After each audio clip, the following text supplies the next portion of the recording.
guys, this movement is part 1 in my multi-part bench press warm-up. All of the movements in these warm-up series come from some amalgamation of the functional range conditioning systems, both functional range conditioning systems as well as Bill Hartman and Jason Colley of performance recovery systems. And so I just kind of want to give credit where credit is due.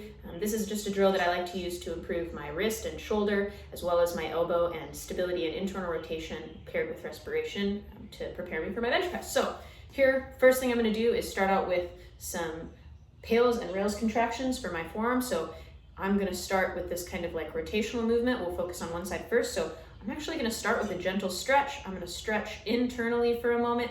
Typically speaking, if we were doing the full FRC stretch, we would hold this for a full 2 minutes. For the sake of the video, I'm not going to hold it for the full 2 minutes, but after that stretch, we should be feeling some tissue kind of rotationally here. The lengthening side should be stretching. If that closing angle of your joint, that kind of underside of the elbow is having any pain or pinching, back off. And then from here, I'm going to contract this bar into my hand. So what I would do, say I'm contracting. If I were to take my hand that's resisting the bar away, this would flip out that way, just so we have an idea of which direction I'm resisting. So here I'm going to hold, I'm going to keep my elbow in towards my side. It doesn't look like much, but I'm going to hold this as hard as I can. I would start out with 5 to 10 second holds, and over time you can build up to 20-second holds. And then we back off, and then get a little bit farther into the stretch. You can see it's pretty wild. That increased my, I'm not loosening my grip on this bar, but that increased my internal rotation even without the extended stretch. So I'm going to go ahead and do 2 more 10-second holds here. Get a little more internal rotation, and then I'm actually going to do my contraction in this increased range of motion here. Create my contraction.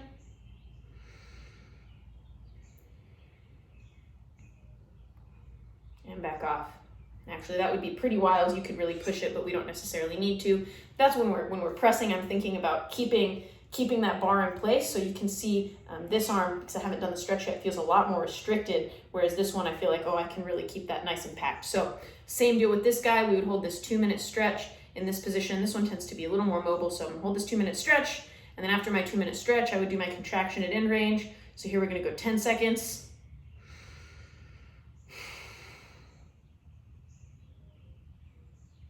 And then again, ooh, I've got a little more range of motion. I'm going to come down into my end range again, and I'm going to hold for 10.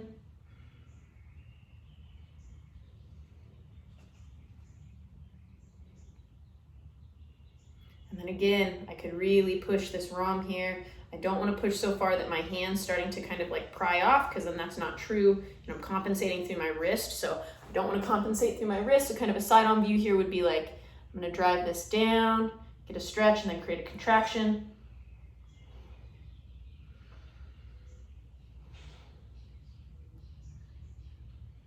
Very good. And then you can see I've really increased that range of motion without pulling my elbow away from my side. I've got that rotational capacity. And then again, if I'm pressing here, better able to set my arch, bring down, and drive back up. And now we're ready for our next warm-up drill. So next warm-up drill I'm going to do is I'm just going to work some simple internal rotation at the shoulder. You can do both sides at once. So for the sake of this video, I'm going to just for time, but you could also start, I would recommend starting with one and putting one hand on your ribs to make sure we're keeping that rib cage down. What I don't want to do is put this shoulder behind myself and start flaring my ribs out. This is not true shoulder internal rotation. So I'm going to keep ribs nice and down, and then I can do both sides at once. So from here, I'm going to get a stretch. I'm quite mobile in internal rotation in my shoulder. What we don't want is to feel our shoulder dump forward, in an exaggerated fashion. So we're just trying to feel some stretch. So I'm going to stay nice and upright, and then just bring my elbows forward enough that I feel a bit of a stretch on the lengthening side of the joint. So here I'm going to feel my stretch. And again, we would typically hold this stretch for a full 2 minutes. For the sake of the video, I'm not going to. And then I'm going to drive. I'm going to contract into external rotation. So I'm trying to move my hand out, but I've got my low back here as a block. So I'm gonna, my hands have space. I'm gonna push into my back here as hard as I can for 10 seconds. Really keeping that rib cage down and preventing that shoulder from dumping forward and compensating. And then I'm gonna lift. So I'm gonna create some space here. So now I'm coming into internal rotation actively. If you're familiar with jiu-jitsu, this would be a kimura. And then here I'm gonna contract for 10, 9, 8, 7, 6, 5, 4, 3, 2, 1. And then again, you could probably increase that stretch. Again, I'm pretty mobile here, so I'm not going to push my range of motion because I don't necessarily need quite that much of it to be, freed up. I don't need to be able to wrap my elbows towards each other quite so far, but from here, I'm at end range. I'm going to do that contraction again.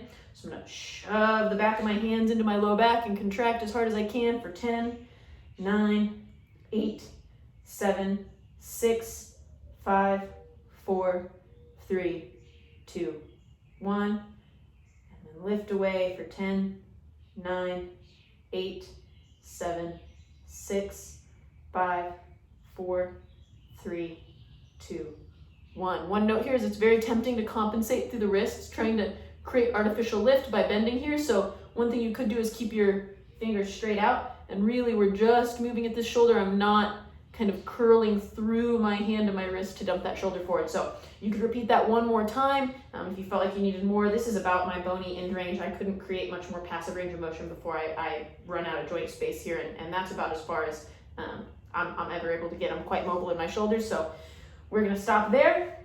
Next thing we're gonna do is I'm gonna bring this down so you can see. We're gonna grab a kettlebell. You don't have to go super heavy here. This is just a warm up. So here I'm gonna grab my kettlebell. I'm gonna bring it into a bottoms up position. So from this bottoms up position, I'm gonna reach towards the ceiling. I'm gonna exhale and rotate it in. And then I'm gonna inhale and rotate it out. Out through the mouth like I'm blowing up a balloon, ribs cage down, in through the nose.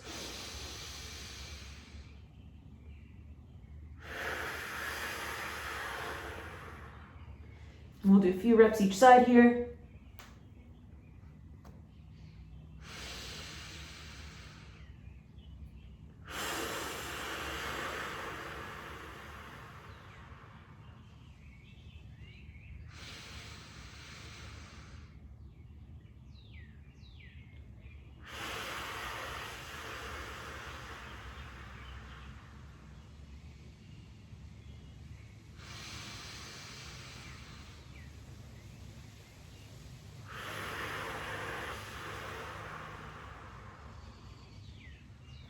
And then the last warm-up drill we're gonna do, we're gonna come in a side plank position here.